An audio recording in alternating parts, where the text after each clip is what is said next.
So for this assignment and at least our rotation, given that we have 2 weeks, I wanted to go ahead and talk to you about at least the workflow, right? So very often you'll hear this idea that what we use as architects is a workflow of programs, right? Very often there's not just one program that is a sort of do-all for architects, right? For instance, it depends on the level of communication and what we actually want to display, right? And what's actually going to be expected of us. Is it a line drawing? Is it a construction drawing? Is it a rendering? Is it some sort of perspective? Is it where obviously we need context, we need birds, scale figures, cars, all these different things that of course we have to display to get a message across, right? And in fact, the more context there usually is, the better usually the experiencer has with our drawings, right? And the way that it communicates. Very often, especially my past students know this, I talk about can your drawings communicate for themselves, right? Do you even have to be there to explain it? Can one word go, wow, okay, I get this entire picture, I get the entire design, build this for me, here, please take my money, right? Which is essentially what we're trying to get at. So at least for this tutorial, I want to show you how we can go from Rhino to Illustrator to Photoshop and work all different 3 programs for the best qualities that these programs offer. For instance, Rhino, that's where I do all of my drawing, period. I don't do a lot of drawing in Photoshop. I don't do a lot of drawing in Illustrator. In fact, Illustrator for me is just line weights alone, right? How many of you guys remember every drawing should have line weight? Right? Period. It should have some level of depth, dynamicism, and of course, as Connor would say, every drawing is beautiful if you make it that way, right? And of course, you should strive for that kind of effort, right? Every drawing should, of course, be beautiful. But just to kind of explain, something that we're working on, and I'm just going to take a snippet actually of what maybe y'all's site is. Maybe there's a pocket park, I think, on one of these. And it's somewhere where we left off last time in your project. So still working with that site model. And essentially what I want to do is kind of get a better take of a site analysis diagram, because some of you guys I'm seeing maybe we went a little too quickly through that. So I do want to explain some of the elements that we're actually displaying as well. So I'm just going to take honestly this little street part and maybe 5 and 6. That sounds pretty good. Maybe we get some buildings in there. And I'll show you why, because at least for the sake of the tutorial, right, I don't want to draw this entire thing right now. It would take too much time. So let's get a good portion of it. Let's say that was it. Let's say that was my entire site. Awesome. I'm going to go ahead and take this curve. And what's nice about Rhino and drawing in Rhino is everything is trimmable from that location, as long as it's not locked, which it seems locked. So I'm going to unlock it. Awesome. And it's no longer locked. So I can take that curve, I can trim it, and get it down to at least the area that I need. So some of that stuff I did last time, honestly, I can either hide it or delete it, right? I'm just gonna wanna work on this piece. So I'm gonna go ahead and lock it so I don't move it around. And essentially what I need to do is trace it. So normally I would actually have all my layers set up. So this would be like building or buildings. And I can't express this enough, always be organized. Everybody's honestly tired of me saying that. Property line, right? Anything that you know that's going to have line weight and actually change the line weight of that you want to, right? I'm going to go with roads, sidewalks. And what's nice about this is, of course, you can apply this technique to anything. Eventually, we can draw an elevation. We can draw a floor plan. We can draw, honestly, anything. We can draw better arrows that don't look like tribal tattoos, right? Alex, where are you? Anyway, just poking fun at him. He's definitely not the only one who's ever done that, right? Which is another thing. We have all these wonderful tools. I want you to be able to express your creativity, your character, and what you have to offer, because let's face it, eventually you're going to go through a portfolio and we see it over and over and over again. And when one sticks out, guys, that person gets accepted right away, right? So you want to strive to be creative, different, and beautiful. I mean, they're definitely not things to strive away from. And honest, right, is of course another one. But we got sidewalks. Let's see what else information. We can get some topography in there. That'd be nice. So I'll just call it topo. We got our images. We already have a topo layer, but that's okay. So I'll double click on my buildings. Let's go ahead and trace those first. Get some polylines involved. right?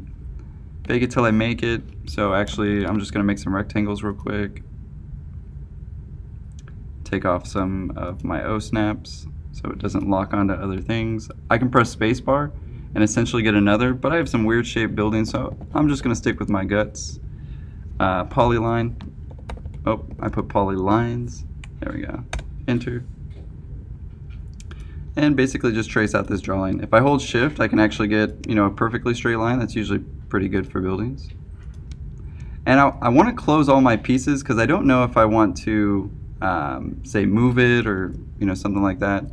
Not sure why it jumped across like that. I thought I had it locked. Lock. Maybe I can lock the image itself. There we go. Back to my polyline. And again, essentially what I'm doing here is just tracing the elements that I know I want to display later. So obviously I'd want to display my buildings.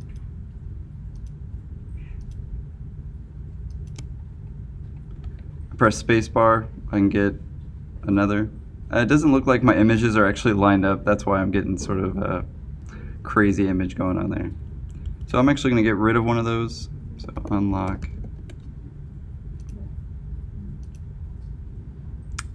Let's see which one it is that I'm moving. Don't really need that. Wonder if I could also rasterize it. Oh, that would explain it. Got to unlock the layer if I want to actually move anything.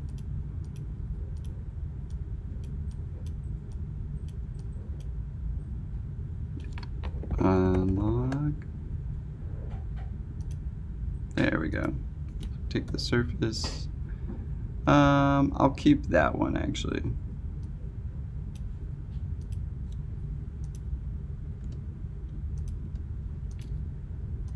So we'll line that back up. We'll say it's about right there. Who cares? It is for the sake of a tutorial. But eventually I'd want to trace my information and grab what I can. Obviously I want to make maybe these lines something else. I want to actually get the buildings, some tree information. So that would have been a good layer, trees.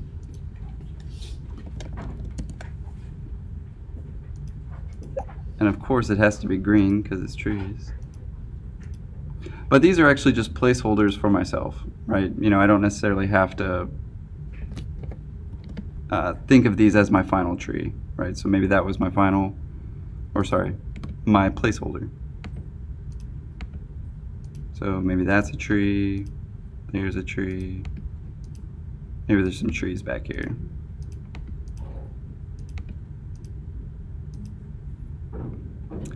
We'll say there's some trees over here too. Maybe come off the page. I do want to trace that road because eventually I want to give the property lines and all sorts of things different line weights. So again, a polyline is honestly my favorite tool. Take it right to the page. Hold shift. I could sort of fake it till I make it, right? I guess I'm tracing the street, never mind.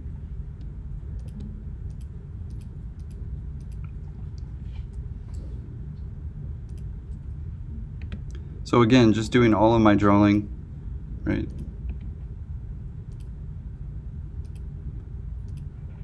Making sure that I also close all of these shapes as well, because I might want to hatch them or close them. Right, so I'm even going about the edge, right? Just so you don't miss the details, right? Because there is a particular way I guess I am drawing it also. And of course closing it with enter, right? That way when I click on this object, right, I can even hide this one real quick.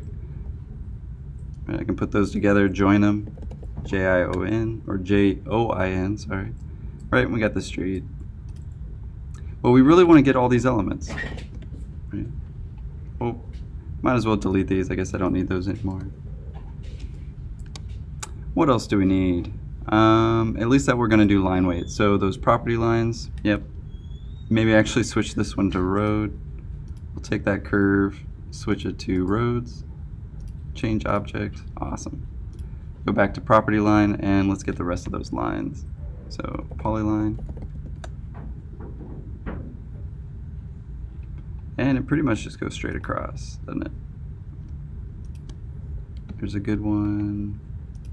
That one pretty much, it looks like it lines up on the other one. That's all right. And of course I can trim these off. I kind of want them to go over because, I don't know, I want some human air to it. I also don't have to draw that over and over again. Of course I can copy it and simply take it over. I would say get used to drawing in this program, either that or AutoCAD, just because that is normally what we do, at least in the professional world. However, keep in mind this could also be applied to this entire technique. So instead of digital lines, I could use my hand-drawn lines, right? I could blend the options out in Photoshop and of course do the same thing. I'll show you what I mean by that when we get to Photoshop.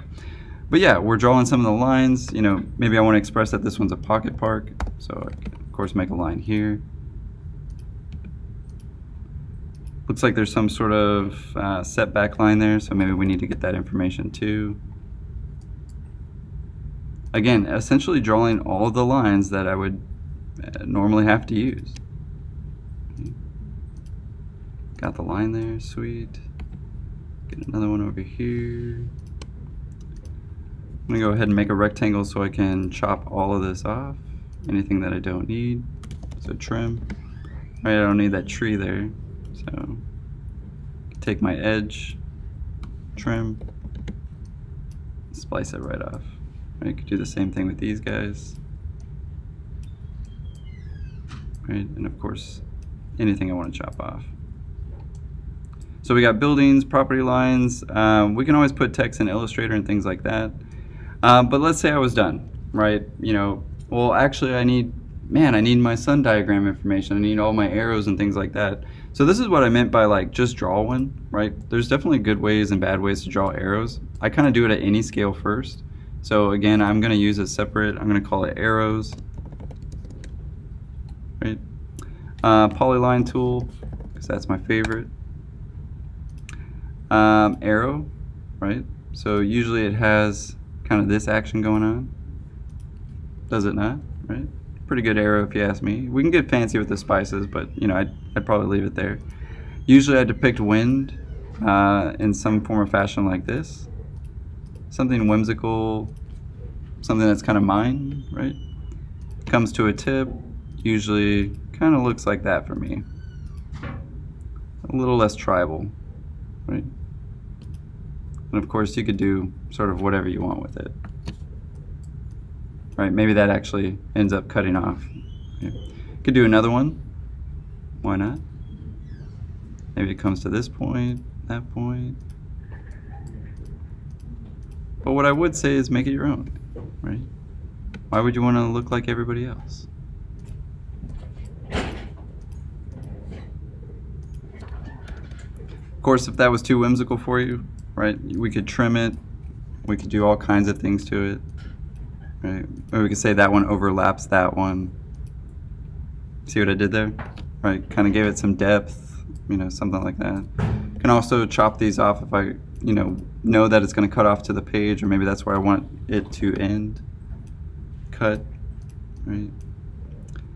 Of course, I want to close those because actually I wanted to show you that we can hatch this as well. And I'm just going to join all of those. And what's nice is when you join everything, it's only going to join the things that it can, right? So join, enter. You know, let's do one more because maybe that's not enough of a twisting motion. I'm going to go this way. I'm going to say it ends there. Enter. Let's do it again.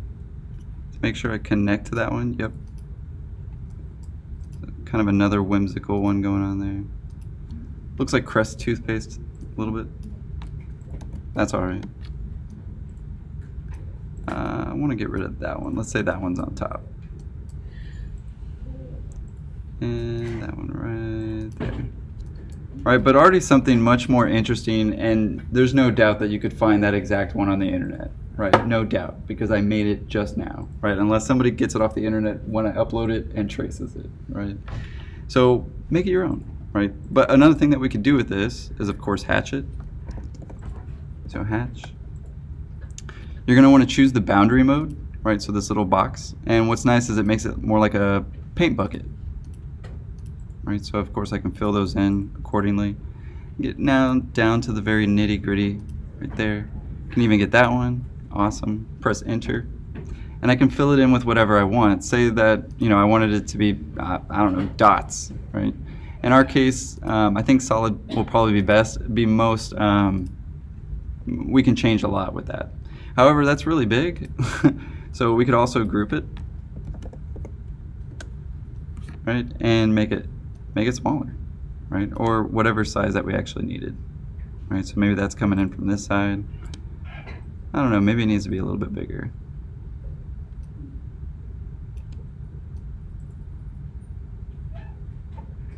That looks pretty good. Maybe too big.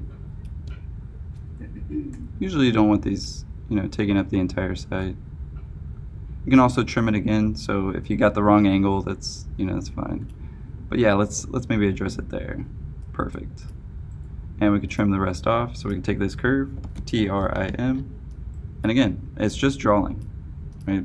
But way easier to draw in this program than any other, in my opinion. And I've drawn in a lot of programs, so I would say it's most like CAD. You know, if you've ever drawn in CAD, you know, it's also familiar. I may not want to actually do that all over again, so good thing that I grouped it. I can copy it, right? And at least it's my own, right? And I can change its color to maybe something else, right? So you may have to ungroup it to do that though, right? So if you want to change anything inside of it, rotate it, right? Maybe this is our Cool Winds, so maybe we change it to, like, you know, Cool Winds blue or something, arrows blue. But again, just trying to be as organized as possible, right? And of course I'll show you why. We'll change that to this layer, arrows blue, change it.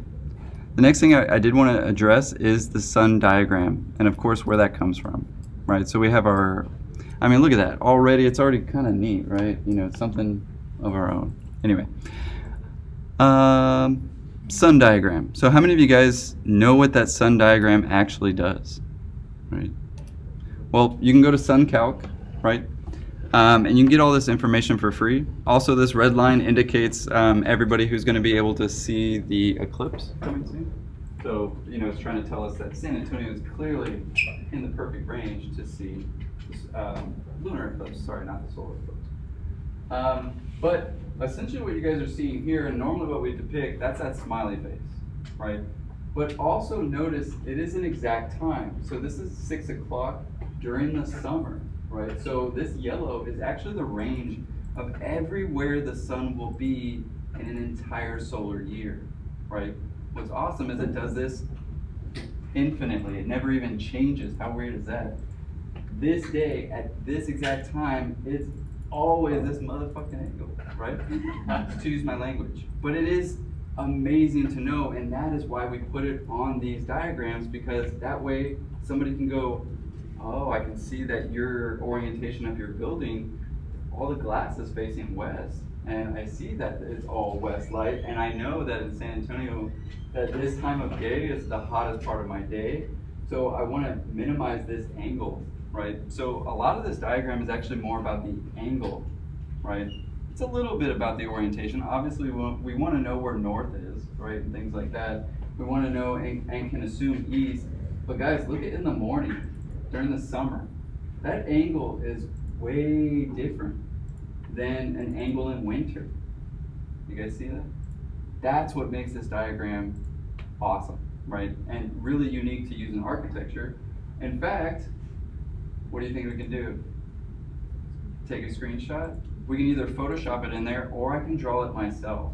In fact, I would argue, right, and this is how I can tell who's taken my site analysis versus somebody else's. I have my students pick a time, right? So that's what's really unique about this free program. Of course, it even changes based on location. So you can even see what the sunlight is up north, right? That's why they have you guys ever heard in Alaska, oh, they have 3 months of no sunlight, right? And things like that. You guys heard about those things? Right. So this is the exact diagram depicting those things. So of course the first thing we have to do is San Antonio, right? And we can take this diagram and of course trace it on our piece. So what I want to do is pick a time. So maybe I want to actually display the morning about my design. So pick a sun where you're displaying the angle of the morning, right? I can also change the hard date. So let's see, I forget where, but you can actually change the date. There it is, right? So let's go back in time a little bit. Let's say that it was, I want to see what it's like in dead of winter, December, on Christmas at 9 in the morning. You know what's really cool? That's exactly where the sun will be on Christmas at 9 in the morning this year. How cool is that, right? But the reason this is so important for architecture is, what if I was making a certain particular room where it needed a certain particular light, right? I wanted people to wake up with the eastern sun. Am I going to put their room on the west side? No, I'm going to put it on the east side. I'm going to express to my client, look, I can prove to you the sun is going to be perfect, and the lighting will be perfect, and the sound and the atmosphere of your architecture will be in line with what you want, right? So this is what I mean. I'm getting tired of just sort of people slapping it on there, right? Because it's actually super important, right? So actually be more specific with it. So again, cut me short. Let's take a screenshot of that. Like I said, we got Christmas Day, 9 in the morning, right? Maybe that's the exact time that we want to display. So we still want to trace that on here. So we'd still make our graphic scale. We'd still make our north arrow. We could do even all the text, just like I've explained before. But at least for the sake of this tutorial, let's continue. So let's go ahead and at least get that picture in there. Let's trace it. It's worth it. It's going to be on my desktop, screenshots. Ashley?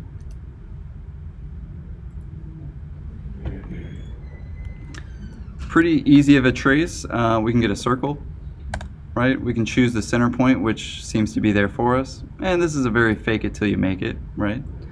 We'll get the spline, just because I know this is curved. Now I could use an arc, but it's actually a very specific arc. Do you guys see that?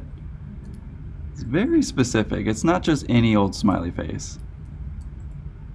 Like I said, it's a depiction. It's an area where every single angle of the sun will be located. Okay? And of course it changes due to the position of where you are on the earth. So I'm just going to fake it till I make it, right? Normally I could trim this out, I would do it right. But for the sake of tutorial, let's just trace it. Of course I trace it on the right layer, so I'll need to change this layer.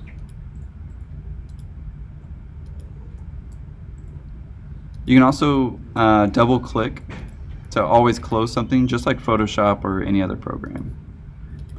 But yeah, that's a pretty good fake tracing. Maybe I'd want to get some of the line angles that I found, so maybe I get that sun. So let's get a circle, right? I don't want to harp on the sun too much. I just want us to be specific, right? Because this is actually what's important, that angle of light. Okay. So let's get some lines in there, right? It can even serve as a north arrow, right? It's pretty much a compass, right? North, east, southwest. But you can also see when and I don't know about you guys, but it wasn't really until architecture that I started even looking at the sky, right? I mean, I always did as a kid. I looked at the stars, the rift of stars, and it's beautiful. But I never really noticed the sun until architecture, right? You start to realize the really wonderful times of light, right? And it's usually right at the horizon, it's right at sunset, or it's right at sunrise, right? That's why people stare at the sunset, because it is, in fact, beautiful, right? It's falling away, if you will. But, all right, we got it traced. Don't really need probably any more information than that, except maybe this angle. So let's at least get that. Fake it till I make it. Hit that midpoint. Look at that. Such an easy trace. And it's beautiful. So I'm going to definitely make that a lot smaller.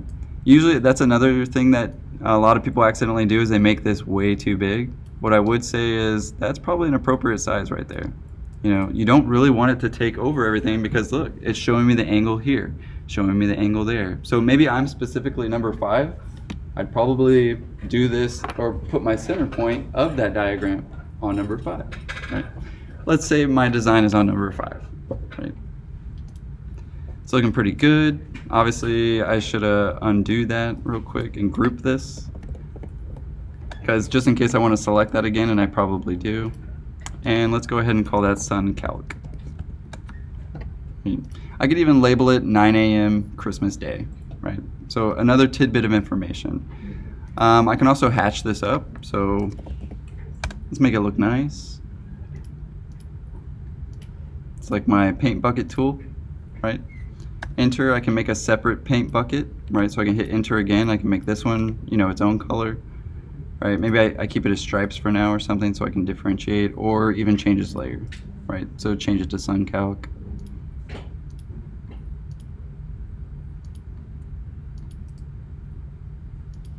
Oh, wrong one. Change object layer. There we go. Right, just so we can differentiate. But let's go ahead and put that somewhere. Put it on number 5. A little too small, so we'll make it a little bigger. Awesome.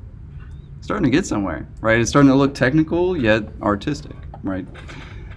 But that's pretty good. Let's go ahead and take it into Illustrator and get some good line weights on it. So we don't actually need this image for that. We just need the line drawing itself. And of course, this is where I'd want to double check and make sure I had all my layers correct. But you know, a little bit of mistakes during the tutorial is always fine too. So let's go ahead and take that, export it, File, Export Selected. And since I want to go to Illustrator and change its lines, I can either use a DWG or Adobe Illustrator file. Either one I found that works on my computer. So DWG, for mine, I specifically have to pick 2007 lines. Go ahead and export onto my desktop. Export, 2007 lines, export. And let's go over to Illustrator.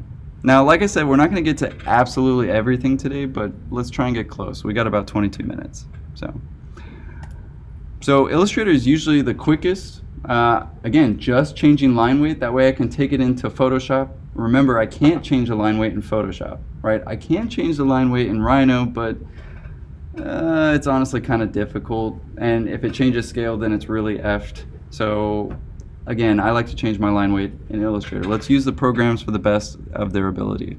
Illustrator happens to be a vector program. It doesn't really work well with images, right? It's not a rasterizing program. However, it handles images, you know, just fine, but not the level of Photoshop, not the level of InDesign. A little history, all of these 3 programs were not developed by Adobe, right? Adobe, I think, they made Photoshop and Adobe Acrobat essentially. Actually, I think Photoshop was bought by Adobe at some point as well. But you have to remember, Adobe is just a large company that bought all these products. They don't necessarily work together perfectly yet, right? And I think we can all experience that. However, they do work a lot alike. So maybe, of course, this video is on the differences as well. Anyway, let's go ahead and open up that DWG. Of course, it's going to maintain our layers, which is awesome, right? And of course, why we were so organized in the first place. So I'm going to go ahead and open that. I'm going to scale it to my artboard because I'm not really going to a scale right now. I just want to change the line weights and of course this paper size. So let's maybe say document setup. Let's say it was 11 by 17 that this needed to fit on. Great, it's already 11 by 17, it's just the wrong direction. So 17 by 11. That's looking pretty good, right? Maybe I want to put outside photo information like I saw on some of y'all's site analysis. That was a really good take. Always good to put some actual pictures in there, sort of displaying out. So another thing that we can draw in. But again, all we're using here is the changing of line weights and some of the opacities of some of our fill-in, right, of our hatches. So I'll actually go to my layers and do one at a time. So my buildings first, I can click on everything in the selection. Obviously, I don't want it to be red. I kind of want it to be sort of like a thick, you know, maybe 1.2, something that's, you know, a nice line weight. And again, this kind of maybe sends you back to Graphics 1 or Graphics 2, right? But again, good line weight is always appreciated. We got our roads, so I'm going to select all my roads. Obviously, don't want blue. Maybe a little bit lighter. Maybe I actually want to fill it in, right? So I can fill it into maybe something really light. And that's very light. Let's, so I never really have to select the whole thing like I just wanted to do right there. I can always click on this outside box of the layer and it will select everything for me. If it doesn't actually fill in, another thing that we can do is go to Object and we can go to Live Paint, right? We have to hit Make first, but essentially you can click inside of this once you have clicked Make. As long as there's not a hole somewhere in this, and there very well could be. I did make it out of 2 pieces, so let's find out. Go to Live Paint. If it doesn't seem to be working, usually you can actually click on the inside or outside of this and it'll bucket fill it. Doesn't look like it's going to work for us, but honestly I can fill it in Photoshop too, so not the end of the world. Let's just stick to line weight. We'll go ahead and get those trees. These are just placeholders, so I actually want them as light as possible. They're really just references for me when I get into Photoshop, so I'm going to make those really light, so like a 0.2. Almost shouldn't be able to see them. Perfect. Okay. We'll get our arrows, so get all my arrows. My fill in, I don't really want it filled in, harshly. Maybe that's actually my red winds, right? So maybe more indication of that. I can also change the opacity of that, right? So I can make it quite see-through. I can also change the line weight of it, right? Obviously I don't want purple lines, so take those arrows and again change the color of the line. In my case that, and I can change the thickness. So maybe like a 0.55, a little thinner. Really nicely printed out. Like I said, it's a vector program, so it's gonna get all of those beautiful straight lines. Another thing that could be said is, well, maybe I want things to overlap each other or I can break them. Again, you can sort of take it here, but you could also just erase it in Photoshop. One of the decisions that you're gonna start feeling like you have to make is that, well, I can always change it in Photoshop, right? I can always fix things and stuff like that. However, you can also go back to Rhino and keep drawing, right? So sometimes you do have to ask yourself this. What is nice is now that I have it in 3 different programs, guys, if my studio professor says, no, I hate it, change the entire thing, I redraw it, change the line weight, and then go to this next step, Photoshop, right?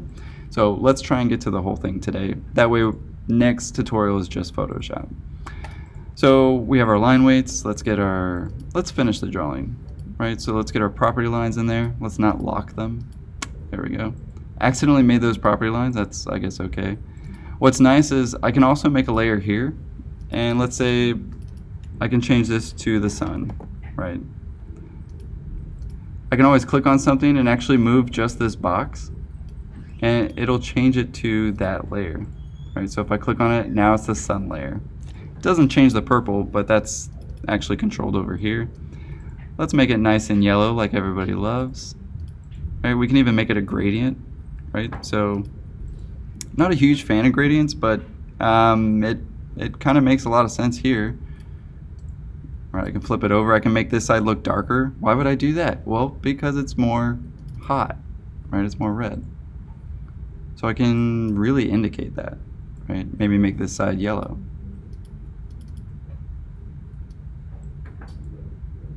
Nice. Right now it's looking a little bit more dynamic at least. However, it's way too saturated, right? So how do we dial back saturation? We can take the opacity and really lighten it up, right? We never want to be too opaque. Let's face it, you still see it on the drawing, right? And even arguably, you could probably take it up a little bit more. I could change the line weight of it. I could change it to no line weight by just making it white, right? So it kind of just fades in there. I know I had a piece there, but let's get this one. Those are blue. Maybe it's a light blue. Maybe that one is too. Maybe it's a different color, maybe slightly. In fact, I would say and argue that the more air that there is in the coloring, usually the more realistic it looks, right? 2 separate colors. I'll take both pieces, change up their line weights, use dark again, and we'll go with, just to show you, let's do 2. Right. You could definitely see them, right? We'll take that selection and we'll change its opacity. Something nice. I need to get those property lines, but I don't need the rest of those ones that I accidentally got. Alright, so we'll take those. I do want to make them, in fact, actually dash lines or actual property lines. So I could do something like 5, 2, 3, 2, 5. Okay. And it'd be something more of a property line. Fair enough.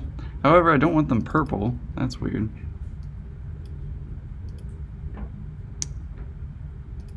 Let's go ahead and actually select all of those same appearance. So it'll select only the ones that are, of course, in that genre. That way we can change it back to black and thin those up a little bit. That's kind of a harsh line weight. I'm going to go with 0.35.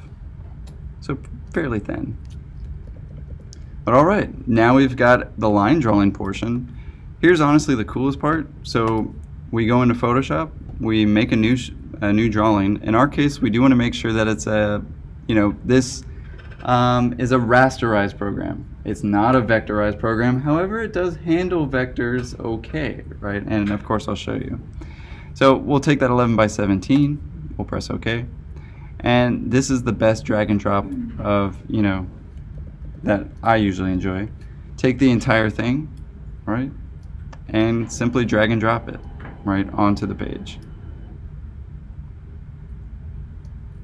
What's nice is, well, it'll take it in as a solid image for us, right? The thing that isn't nice is, well, we can't change anything anymore. However, I can get rid of lines that I don't need. So for instance, maybe I need to erase some things or something like that. But from here, we're actually going to change it up a little bit, right? We want to make the grass look a little more real. We want to add some maybe shade and shadow. We want to add realistic trees, some bits of this information. So it's very much a hybrid drawing, right? I can also stitch in back my my Google image underneath, or take back anything that of course I want to use. I probably should have post-shaded my buildings, but that's okay. Anyway, we'll press OK. It turns it into a smart object, so if I erase it, yep, it erases. But yeah, for instance, I can get rid of lines that say I didn't actually need, right? Now, don't get me wrong, this is going to take a lot longer than just deleting that line in Illustrator and dragging it back over, right? So already some unique benefits here, but just to conclude, just because we have about 10 minutes left, let's take a look at the road, and let's get some things, right? So first things first, let's get the road and the grass. I know I'm going to need some trees, so we'll make a tree layer as well. Right, just again to stay organized and stay focused. I can always save this Illustrator file for later, again just in case my professor changes my drawings, right? One thing that we can search, of course, in Google Images, we can get a load of trees. We can get textures upon days, right? But it's actually kind of important the way that we search them. So this is probably the only time that I like Google, is specifically Google Images. Otherwise, I like DuckDuckGo. However, what's important is to actually have the exact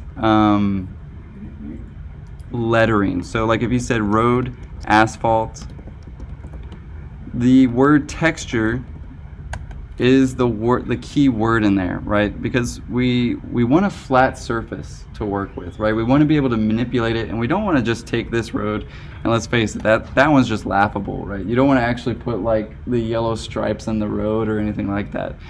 What we're trying to do is just communicate, right? So we're trying to make a visual representation of something a little bit more realistic. So in our case, this is actually a pretty good texture, right? It looks like asphalt, it looks pretty good. And it's a particularly large image as well. So if I click on it, actually it looks like there's tons of them. All right, so maybe we actually want to right click on it and open the photo in a new tab, right? So you can open image in new tab, and it'll directly open just that image, right? However, it's pretty small. I might have to duplicate it quite a bit, so maybe we want something even smaller. I don't want to actually purchase it, so I could even take a screenshot of it. Because why? I'm surprised they don't actually have something on it. And it looks like we could download it as well if we went premium. I guess support your local asphalt makers digitally. Anyway, some of these actually look pretty good for other things, like if I was doing concrete of an elevation. So clearly that word texture is a key word in anything that we do. So if we did brick, texture, sky, texture, right? Adding the word material or texture is usually much more useful. But let's go ahead and use that image for our roads. So the first thing that we can do is we can take our vector object, and I want to select everything that actually is a road. So in my case, I'm going to use my magic wand tool. I'm going to select inside roads and see how it just kind of magically got the road for me. And it's because of those bounding lines that we have. So I can hold shift and I can add to that selection. Right, just in case it missed anything like what's trapped inside the trees. I do want to make this entire surface road material. So even the ones that are sort of locked away, right, such as the ones behind the arrows and things like that. Perfect. So what I want to do from here is essentially either erase it if it is a background. So in my case, I can probably erase it to make a non-existent background. There we go. Oh, so it's already transparent. We don't actually have to erase anything. Cool. So let's go ahead and actually paste that tree so I can file, or sorry, not tree, but the asphalt texture. So I can either drag and drop it in, or we can place it. So place embedded. And let's go ahead and get that screenshot that we took. Awesome. It's actually a pretty good scale already, but let's face it, the road is actually really small, so we might have to tile this up a little bit. So I'm going to go ahead and tile it. That looks pretty good. I'm going to go ahead and copy that layer and paste it multiple times. So all I'm doing here is basically making this image for myself, right? I'm going to overlay it sometimes. Again, imperfection is actually what makes something look perfect. So again, I'm just making sure that I cover up the road. And I get some squares in there, and it's honestly really hard to avoid. I can also hit transform or command T, as in transformer, right? I can stretch things, manipulate it the best of your ability, but there's kind of no way against these lines unless you start blurring things together. Now I have all these pieces, so what I can do, since I know I want those all to be road pieces, is select them all by holding shift, right click, and flatten or merge visible or merge layers, right? So I'm going to merge those layers and I'm going to call it road, right? It's also layer dynamic, so if I put this underneath my vector, right, it's actually going to put it underneath my lines. If I click on the vector object and I do the magic wand tool, I can select my roads again, right, even though I can't really see them well. I merge the layers of the road. Right. So what I need here is actually the opposite of my selection. So I'm going to right click, select the inverse. And I'm going to erase everything that I don't want to be a road. So in my case, I accidentally have my vector line. Don't want that. Of course I want to apply it to my road and erase any of the road that I don't need. Nice. Could fill it in later and things like that too, using the same process. I can do command D to deselect something, and I can go ahead and change that road layer, right? So the scale is actually looking pretty good. Look at that, right? Probably could have gone a little bit smaller, but it's actually looking pretty good. I'm going to change the fill a little bit, right? I want sort of a gray road, but I still want that sort of nice texture with it. See what it did there? And of course this all prints out very nicely. So we got the road. Let's talk about the grass, right? So let's get the grass in there. What's really nice is we have AI tools now, and you can have something even make grass for you exponentially, especially if you guys already know how to use some of those apps and programs. They're very intuitive and they're very easy. However, I won't be discussing them for at least Graphics 3.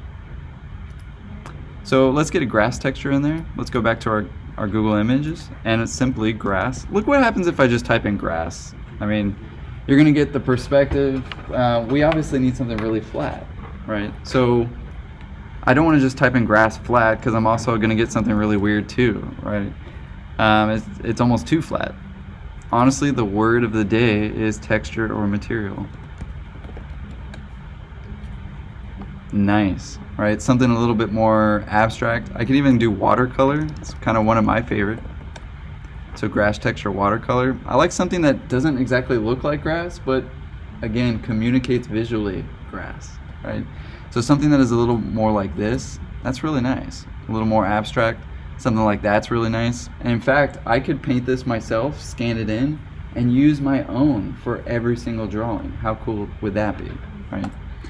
So of course I'm going to open this one in a new tab and go ahead and save it. So save image as, and just put it to my desktop for the sake of this and call it grass. So let's go ahead and add grass to this also. File, place embedded, of course be in Photoshop. File, place embedded, grass. It's pretty small, so we might need to tile it a little bit. That's looking pretty good. I can take that exact layer, Command C, Command V, and make a copy. And again, just kind of tiling it the best way that I can. I'm trying to avoid that weird tiling. You guys know what I'm talking about? Where you can kind of see the lines in the tile. That's why I'm kind of just mix and matching that up, right? But again, take all of my grasses and merge layers and call it grass, right? It's even already labeled. Awesome. I actually want it beneath my roads, so I'm going to put it beneath my roads. How cool is that? I don't want to necessarily select my roads again and do all that process, so I can actually click on road, again, magic wand tool, and click on the outside, right? If I click on the outside of it, it's only going to select what's possible in that roads layer, right? So what I can do here, go back to grass, or sorry, go back to grass. I'll take my selection tool, right click and select the inverse, because I want to erase the grass inside the road. So I'll go to the grass, erase, E, and erase that grass, because I don't want any grass on the road. I may actually want to delete some of that grass outside of my bounding box. So again, I can make a bounding box. I can select the inverse of it and erase the outside grass. Maybe I don't want the grass in everything, right? So maybe some of these elements I need to either bulk up or duplicate them, or just erase the grass. You know, not a huge deal either. So I can go to the grass layer and quite simply erase the grass portion, right? So take the letter E, make sure that it is on grass. Oh, and make sure you've deselected anything else. So again, you know, if that's kind of hard to do, again, I can take my vector, magic wand tool, and get that selection, right? I can work smarter. So again, erase tool, make sure it's in the grass, and erase that stuff out. Right, some of it doesn't because I didn't select it. So do have to make sure that I get it. But already right there we have a pretty unique drawing, right, to say the least. And that was kind of just a made-up situation. Of course, I'll save this off for where it is right now, but even this would be enough to get started on a certain drawing, right? Maybe you already have a line drawing. So that is one more thing I wanted to express. You don't necessarily have to have a digital line drawing, right? It could be something you did in freehand, right, or drafted, scan it, and we can apply Photoshop to your lines. That's what makes this process even better, right? Is when it's actually your freehand sketch lines, but there's some real grass in there, and there's some real clouds, and there's some digital people. It starts to be like, wow, look at this student. Not only can they draw, but they also know how to make it look good. And Photoshop implies quickness too, right? So it makes it look like you're a very fast, productive person. These are all good qualities that you want to have when you communicate your architecture, right? That you're a good, dependable person that can supply design very quickly, right? So I would say whether it's a digital drawing or freehand, you can use them both, right? Drag that right into Photoshop and make it, give it some real grass, right? You don't necessarily have to always render markers. You don't always have to render colored pencils. Now you have a rendering tool that is quite literally Photoshop, right? But anyway, I'll conclude it for at least this part one.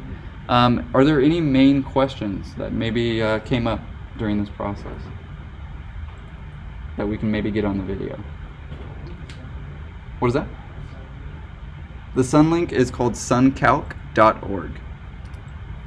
Good question. Yeah, suncalc, as in calculator, .org. So yeah, definitely covered a lot today, but we'll continue, of course, on Friday. Sound good? Sounds good.